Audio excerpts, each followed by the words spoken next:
Hello everyone and welcome back to my channel. आज मैं explain करने वाली हूँ नेटफ्लिक्स में रिसेंटली रिलीज हुई मूवी सेक्टर 36। IMDb में इट गॉट 7.5 आउट ऑफ 10 की रेटिंग्स और रॉटन टोमेटोज में इट्स 47% फ्रेश। साथ ही ये मूवी कम टाइम में काफी ज्यादा पॉपुलर हो चुकी है। तो चलिए बिना देर किए इस मूवी का एक्सप्लेनेशन स्टार्ट करते हैं। और अगर आप लोगों को मेरी एक्सप्लेनेशन पसंद आई then don't forget to like share and subscribe to my channel to watch more videos like this.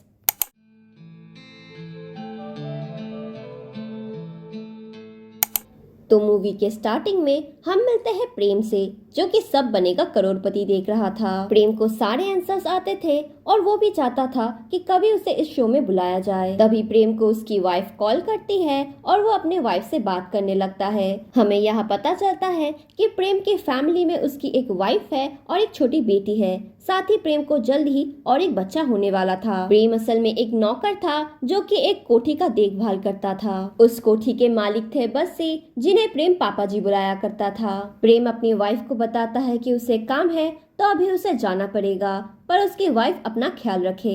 तभी हमें दिखाया जाता है कि उस कोठी के बाथरूम में एक छोटी सी स्कूल के बच्ची की लाश पड़ी हुई थी। प्रेम उस लाश को अजीब तरीके से घूरने लगता है और देखते ही देखते उसके टुकड़े टुकड़े कर देता है। यहाँ सीन शिफ्ट होता है और हम मिलते हैं एसआई पांडे से। पांडे अपने गुजरे हुए पिता को काफी मानता था और उनके पिता आइजैक न्यूटन को।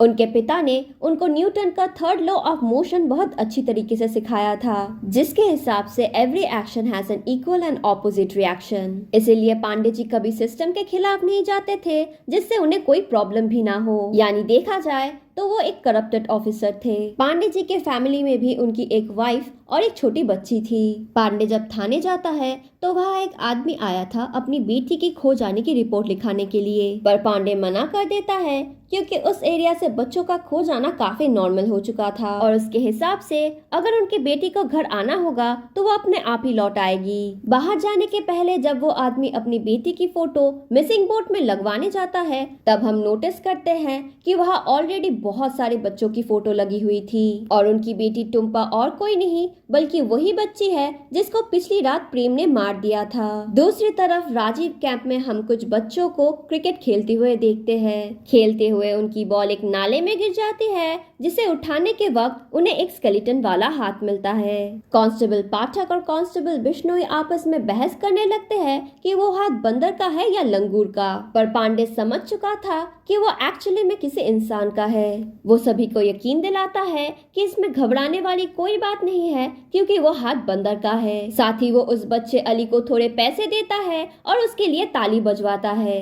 बस केस क्लोज्ड। ये सब कुछ प्रेम दूर से देख रहा था और मन ही मन काफी खुश हो रहा था क्योंकि वो इस बार भी पकड़ा नहीं जाता है। रात को अली के बाबा अंडा लाना भूल जाते हैं तो वो अंडा लाने के लिए अली को दुकान भेजते हैं। रास्ते में अली को प्रेम मिलता है जो उसे चॉकलेट का लालच देके किडनैप कर लेता है। यहाँ अली प्रेम को बताता है कि उसके बाबा के पास बंदूक है और अगर प्रेम ने उसे नहीं छोड़ा तो उसके बाबा आके उसे गोली मार देंगे। तभी प्रेम अली को समाज की एक बहुत ही कड़वी सच्चाई बताता है, यही कि अली गरीब है और उसकी जान की कोई कीमत नहीं। आज अगर एक अली गायब हो भी गया तो कुछ दिन लोग रोएंगे और फिर एक नया अली पैदा हो जाएगा। प्रेम को अच्छी तरीके से पता था कि अली को ढूंढने पुलिस यहाँ नहीं आएगी। यहाँ हमें पता चलता है कि प्रेम बच्चों के साथ बुरी हरकतें करता था और उसके बाद उन लोगों को जान से मार देता था और आज उसका टारगेट अली है। इसके बाद ही हमें फ्लैशबैक में 1983 दिखाया जाता है, जहाँ छोटे प्रेम के साथ उसके मामा भी ऐसी ही गलत हरकतें किया करते थे। प्रेम के मामा एक कसाई थे जो काम खत्म होते ही प्रेम के साथ गलत हरकतें किया करते थे। इसी दौरान प्रेम को एक दिन काफी गुस्सा आता है और वो अपने मामा को मार के उनके टुकड़े टुकड़े कर देता है। सीन प्रेजेंट में आती है और प्रेम को किसी छोटे लाल का कॉल आता है। प्रेम कॉल रिसीव करता है और छोटे लाल से मिलने बाहर जाता है। पता चलता है कि छोटे लाल एक कंपाउंडर है जो कि प्रेम को ह्यूमन ऑर्गन्स बेचने में हेल्प करता है। दरअसल प्रेम जिन बच्चों के साथ गलत करके उन्हें मार दिया करता था, उनके ऑर्गन भी वो बेच देता था ताकि उसे उससे कुछ पैसे मिले जिससे वो अपने बच्चों की परवरिश कर पाए। यानी कि प्रेम इतना बड़ा हिपोक्रेट था कि वो दूसरे के बच्चों को मार के अपने बच्चों की जिंदगी संवारने की कोशिश करता था और प्रेम ये एक बार नहीं बल्कि काफी बार कर चुका था। कहीं न कहीं इतने सारे बच्चों के गायब होने के पीछे प्रेम का ही हाथ था। अब हम मिलते हैं प्रेम के पापा जी यानी उसके मालिक बस्सी से। बस्सी भी एक काफी घटिया इंसान था जो अपने ही पोती के साथ गलत हरकतें करने की कोशिश कर रहा था, पर तभी वहाँ उसकी वाइफ आ जाती है जिसके वजह से बस्सी को वहाँ से जाना पड़ता है।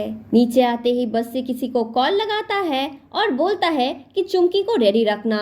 इसके बाद ही हमें चुमकी को दिखाया जाता है जो अपने पेरेंट्स के साथ तैयार होकर किसी पूजा में जाती है, जिसके बाद उसे एक कॉल आता है तो वो वहाँ से निकल जाती है। दूसरी ओर हम पांडे को देखते हैं जो कि एक पूजा के लिए अपनी बेटी को साड़ी पहना के रेडी कर रहा था। हमें पता चलता है कि पांडे अपनी बेटी से काफी ज्यादा प्यार करता है। अब उस पूजा वाले मेले में हर साल जो नाटक होता था उसमें पांडे रावण का रोल करता था और इस साल भी वो रावण का ही रोल कर रहा था, जहाँ कुछ देर बाद ही प्रेम भी पहुंच जाता है रावण का मुखौटा पहन के और बाहर वेट करता है उसका दोस्त वो कंपाउंडर। यानी आज रात मिलके वो दोनों फिर से किसी बच्चे को किडनैप करने वाले थे। अब पांडे जब ग्रीन रूम में रेडी हो रहा था तभी अचानक वहाँ चुमकी के पिता आ जाते हैं और उन्हें बताते हैं कि चुमकी काफी दिनों से गायब है। पांडे उसे समझाता है कि ये थाना नहीं है, इसीलिए वो बाद में रिपोर्ट लिखाने आए, पर वो आदमी बोलने लगता है कि चुमकी के जगह अगर पांडे जी की बेटी गायब हो जाती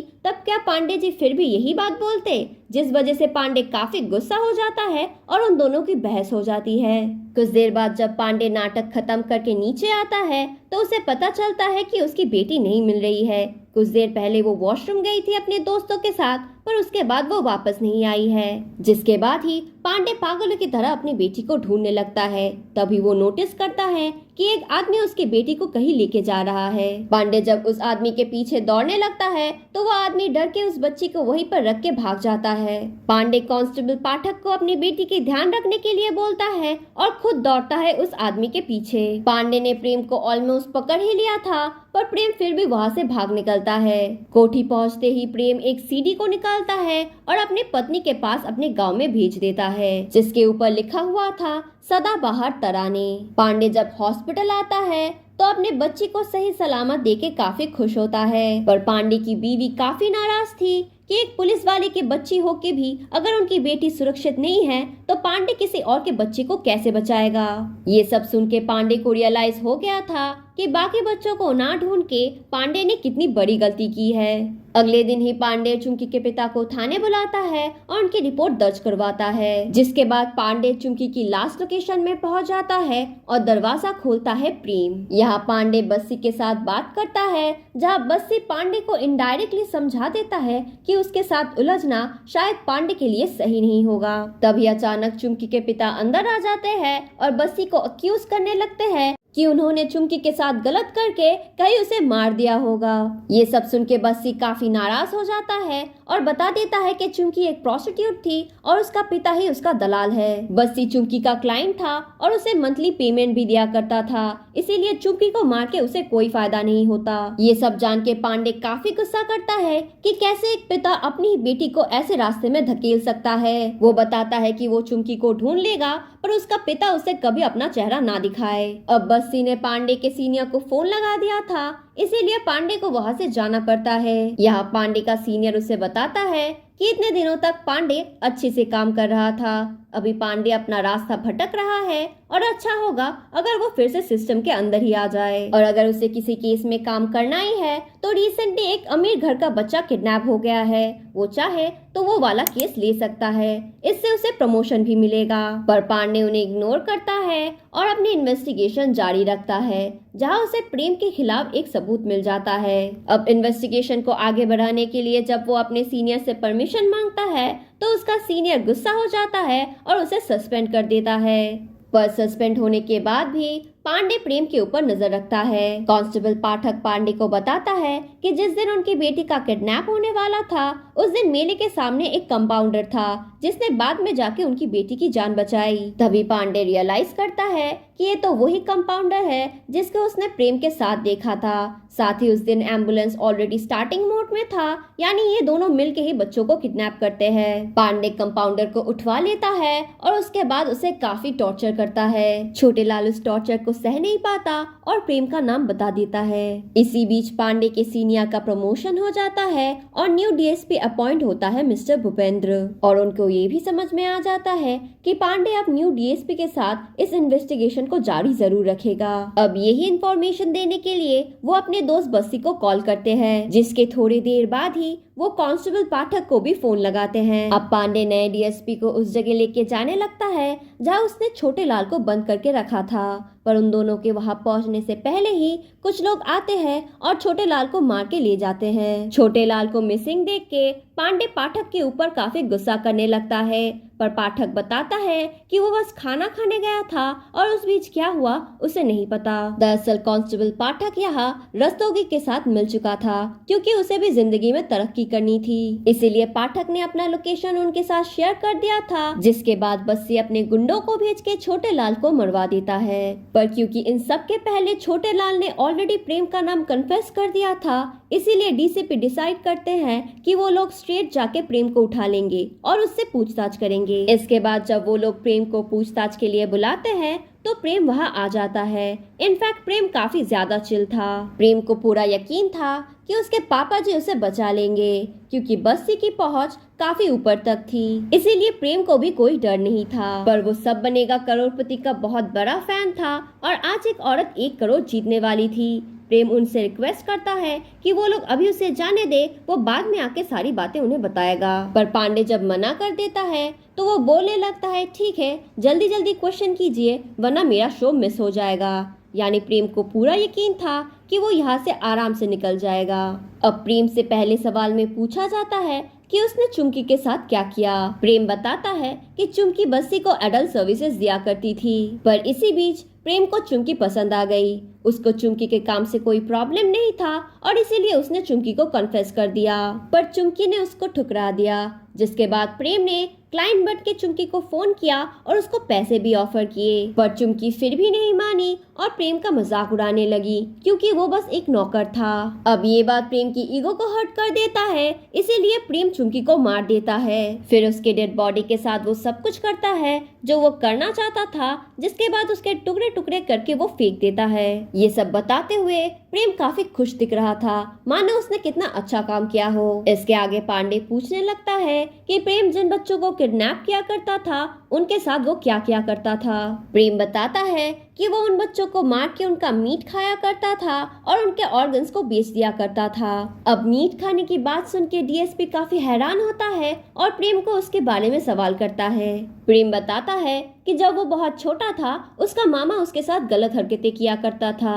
एक दिन गुस्से में आके प्रेम उसे मार देता है और उसके बाद अपने ही मामा का मीट खाता है, जिसके बाद उसे इंसानी मीट काफी अच्छा लगता है। बीच में उसने 1 साल ये सब ना करने की कोशिश की थी, पर उसका मीट एडिक्शन छूट ही नहीं रहा था, इसीलिए वो इन बच्चों को उठाया करता था। अब मीट खाने के बाद बाकी चीजें वेस्ट ना हो जाए, इसीलिए वो ऑर्गन भी बेच देता था, जिससे उसे पैसे भी मिल जाते थे। प्रेम के हिसाब से आज तक उसने 22 से 24 ऐसे बच्चों को मारा था। वो सारे बच्चे गरीब घर के थे, इसीलिए उनके मौत से किसी को कोई फर्क नहीं पड़ता। वैसे भी उनकी जिंदगी की कोई कीमत नहीं थी। वो लोग गरीबी में पैदा हुए थे और गरीबी में ही मर जाते। प्रेम ने उन्हें मारा नहीं था, बल्कि मुक्ति दी थी। अब इन सारे बातों के बीच पांडे के दिमाग में बस उन बच्चों का नाम ही घूम रहा था। शायद वो गिल्ट में था कि अगर उसने पहले एक्शन लिया होता तो वो कुछ बच्चों को बचा पाता, और उन बच्चों में से एक उसकी बेटी भी होने वाली थी। अब प्रेम को अगला सवाल पूछा जाता है, क्या इन सारे चीजों में बस्सी भी उसके साथ था,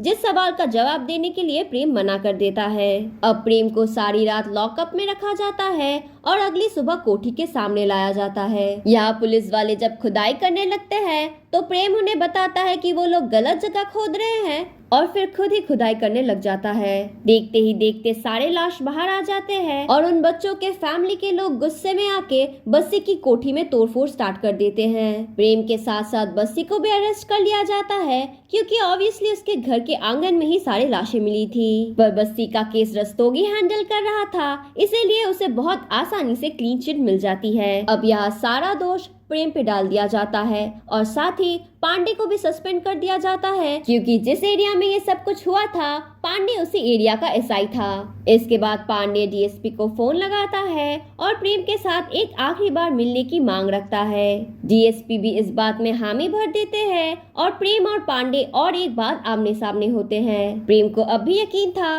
कि उसके पापा जी उसे जरूर बचा लेंगे, पर पांडे उसे यहाँ रियलिटी चेक देता है और बताता है कि कैसे बस्सी ने अपना पल्ला झाड़ लिया है और सारा दोष उसके ऊपर डाल दिया है, और जिस कंपाउंडर के हाथों से प्रेम अपनी फैमिली को पैसे भिजवाया करता था वो भी गायब है और पैसे उसके फैमिली तक नहीं पहुँचे हैं। अब ये सब जान के प्रेम के चेहरे का रंग ही बदल जाता है। वो बोलने लगता है कि पांडे उससे झूठ बोल रहा है। पांडे बताता है कि प्रेम तो अब बुरा फंस चुका है, पर अगर वो चाहे तो बस्ती के बारे में उसे सारी सच्चाई बता सकता है जिससे प्रेम अकेला ना डूबे। तो यहाँ हार मान के प्रेम पांडे को उस सीडी के बारे में बता देता है। पांडे उसी दिन रात को प्रेम के गांव जाने लगता है और इस बारे में बस पाठक को ही पता था। पांडे गांव जाता है और प्रेम के पत्नी से मिलता है जिसके पास से उसे वो सीडी हासिल होती है। पांडे जब सीडी चला के देखता है तब उसके होश ही उड़ जाते हैं। हमें समझ में आता है कि उस सीडी में ऐसे कुछ चीजें थे जो इस केस को पूरी तरीके से पलट देता। घर लौटते वक्त पांडे को कोई भी बस नहीं मिल रहा था, इसीलिए उसने एक गाड़ी से लिफ्ट मांग ली। ये गाड़ी एक्चुअली बस्सी के गुंडों की थी जो पांडे को मारने के लिए ही निकले थे, और इससे पहले कि पांडे कुछ कर पाता वो लोग पांडे को खत्म कर देते हैं। अब 6 महीने बाद का वक्त दिखाया जाता है जहाँ पाठक ईसाई बन चुका था और उसका रवैया बिल्कुल ही बदला हुआ था, और उसी थाने में पांडे की भी मिसिंग पोस्टर लगी हुई थी। अब पोस्ट क्रेडिट सीन में हमें दिखाया जाता है कि वो सीडी विष्णुई तक किसी ने पहुंचा दिया था, यानी इसका भी पार्ट 2 आ सकता है। तो यही थी इस मूवी की एक्सप्लेनेशन। उम्मीद है आपको इस मूवी की एक्सप्लेनेशन पसंद आई होगी। इसी बात पे don't forget to like, share and subscribe to my channel to watch more videos like this.